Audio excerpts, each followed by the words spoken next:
ahora sí nos vamos con Gabinete Legal, con Mariano Zamora. Antes de nada, decir que nos acaban de poner una tapita deliciosa de productos de temporada de ahora de aquí de La Vega de Granada, en Casa Castañeda. Un tomatito picadito. Y una anchoa de aquí del Genil. Vamos, una delicia.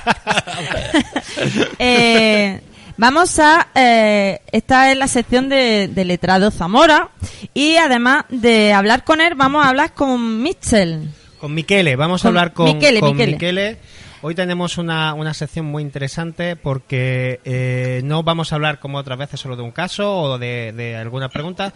Vamos a hablar con una persona que es una de las mayores especialistas en Europa sobre derechos de la propiedad intelectual e industrial. A ver si nos escuchan, Michele.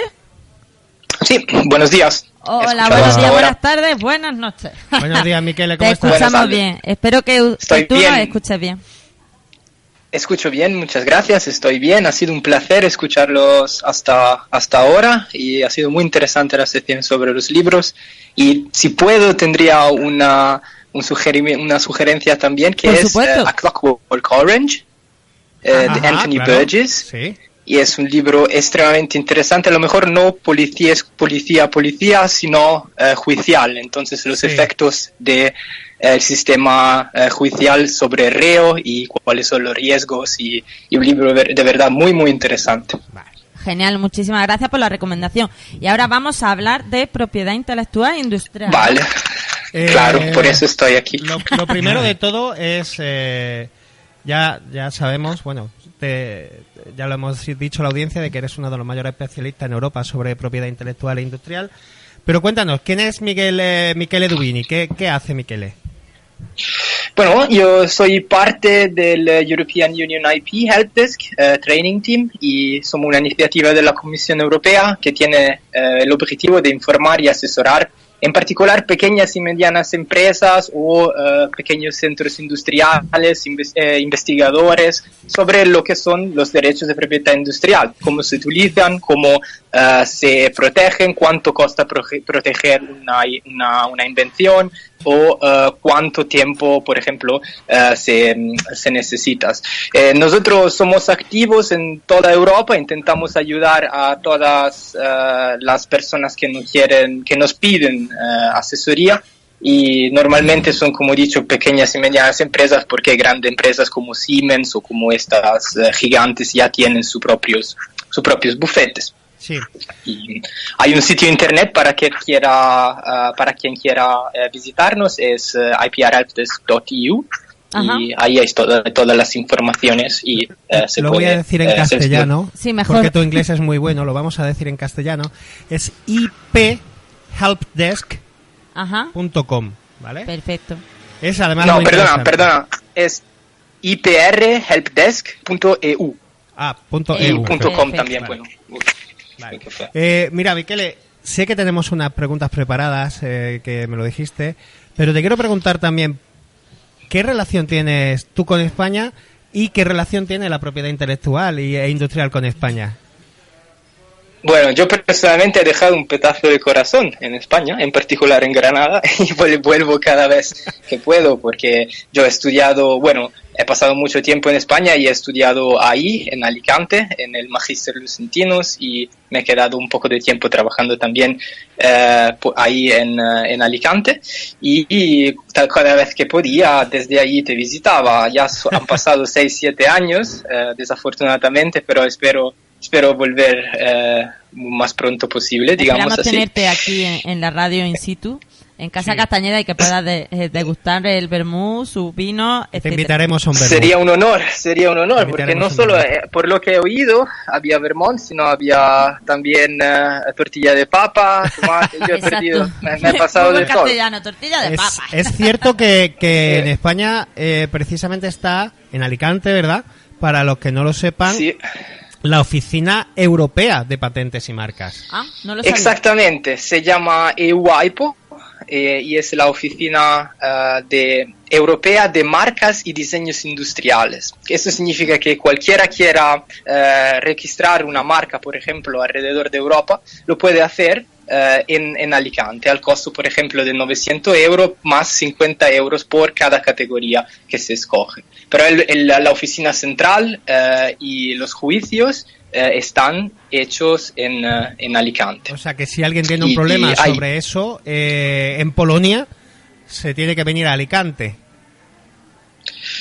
Sí, bueno, si alguien, por ejemplo, quiere registrar una marca en Polonia, no es necesario que se viaje materialmente para Alicante, porque lo puede hacer por el Internet y registrar su marca por el Internet o con un asesor en Alicante o en Polonia también. Pero si hay juicios de valididad, por ejemplo, de la marca o de infracción, pues sí, esto estará hecho en Alicante, digamos así. El juicio estará ahí. Michele, ¿qué es? Explícanos, porque hoy por hoy está muy en boga aquí en España. ¿Qué es el derecho de autor? Explícanoslo. Vale, sí. El derecho de autor es una parte del derecho de propiedad industrial e intelectual que se utiliza para proteger la originalidad de una obra. Y entonces, y para obra nosotros entendemos canciones, libros, cuadros, películas y además software en Europa. Y eso puede sembrar muy raro, pero es también considerado obra y se puede proteger por el derecho de autor. El elemento central del derecho de autor es su originalidad. Entonces nosotros podemos proteger una obra en cuanto ésta sea original, tengas elementos distintivos y originales que la renden, digamos así, única. Que sea creativa. Exacto, que es creativa, una obra creativa. Y con el derecho de autor protegemos la medida en la cual el autor ha, por ejemplo, contado un cuento y no la idea o la historia narrada en este cuento. Pero... Por ejemplo, eso significa... Perdón, sí. No, di, por favor, sigue.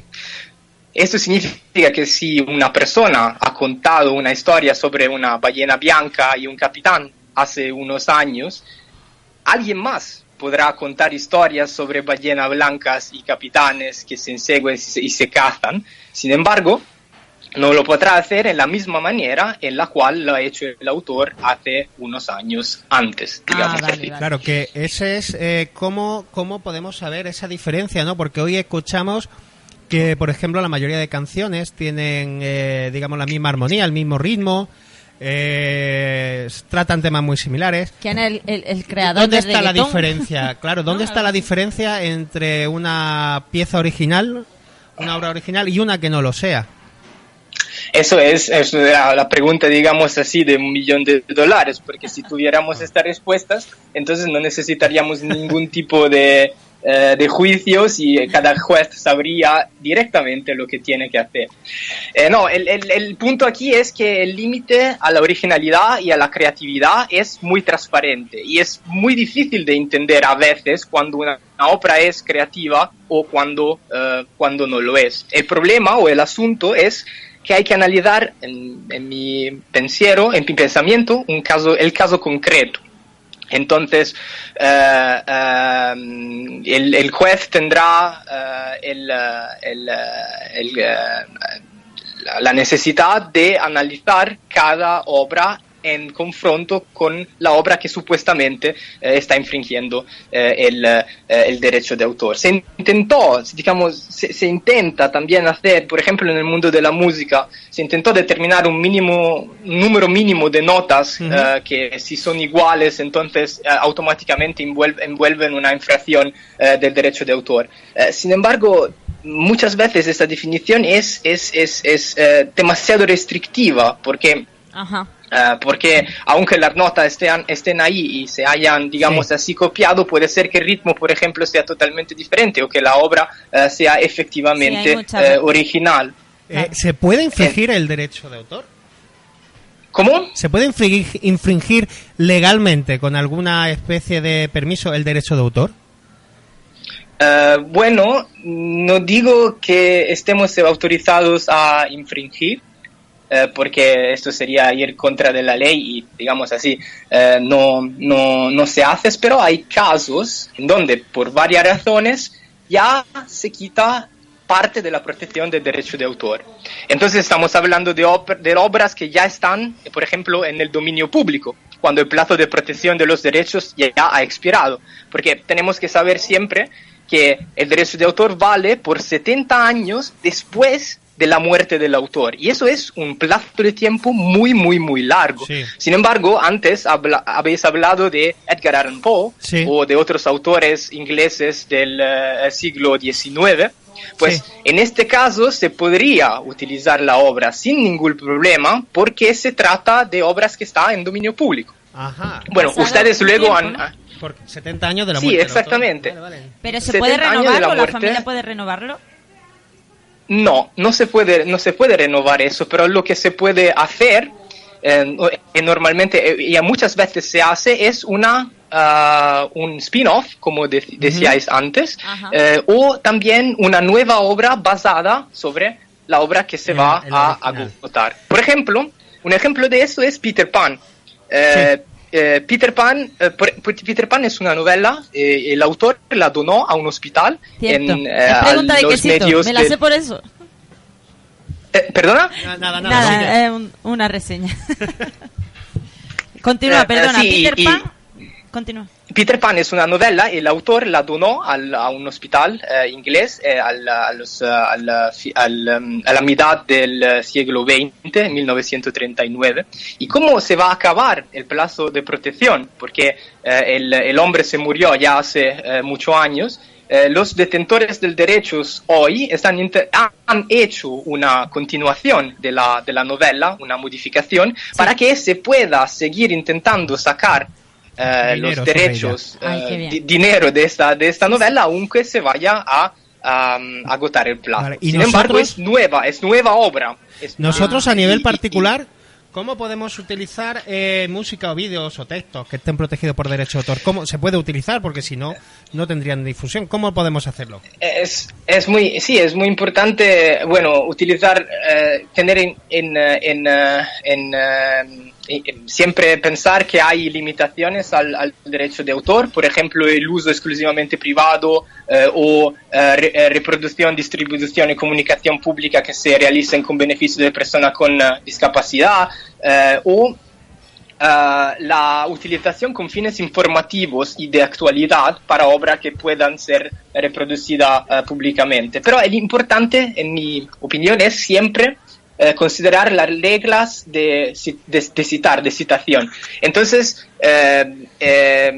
siempre hacer una cita, o como se diga, citar las obras una vez que se utilicen adentro del programa. Entonces, y que la inclusión de la obra... En nuestro caso, o sea, en nuestro caso, por ejemplo, particular, el de un usuario normal, yo quiero hacer un vídeo... quiero grabar un vídeo y ponerlo en YouTube bailando una canción. ¿Cómo tendría que hacerlo para que no fuese ningún tipo de infracción del registro del derecho a la propiedad? Hay que ver de qué canción se trata, por ejemplo, porque muchas canciones, por ejemplo, están en una lista interna a YouTube, pero que se puede encontrar también en Google, en donde YouTube mismo nos dice, mira, estas canciones sí las puedes utilizar porque el autor o el detentor de derecho ha dicho que son libres de ser utilizadas. Entonces, desde esta lista tú puedes ir pescando y hacerte tu vídeo de música como quieras, cuando quieras, y utilizando este texto y la melodía también. Sin embargo, hay otras en vez que están protegidas. Por ejemplo, yo no podré sacarme Umbrella de Rihanna, por ejemplo, y hacerme mi vídeo con eso, porque seguramente habrá un par de abogados ahí atrás que están mirando el YouTube para ver. Ni siquiera aunque cite... Aunque tú la cites, porque en este caso es una obra protegida que viene readaptada. Entonces tú estás haciendo un uso económico de la obra que necesita el bienestar, la autorización por parte de su autor. Sin esta autorización tú no estás autorizado tú no puedes hacerlo. Lo que puedes hacer es, tú puedes sacar pequeñas partes de la obra y a lo mejor comentarla en tu programa. Eso sí lo puedes hacer, porque interesante. de esta manera estás añadiendo un contenido ahí, y es cosa completamente diferente de sacar la obra, cantarla. Entiendo. Tendremos que consultarte y hacer la tuya. Ahora, Michele, te voy a pedir que te quedes un poco con nosotros porque vamos a cambiar la sección y vamos a irnos a viajar. Y vamos a irnos a un sitio que yo sé que también conoces muy bien, ¿vale? Te pido que te esperes con nosotros, que te vamos a preguntar. Un segundito, un minutillo de publicidad y estamos contigo otra vez, Miquel.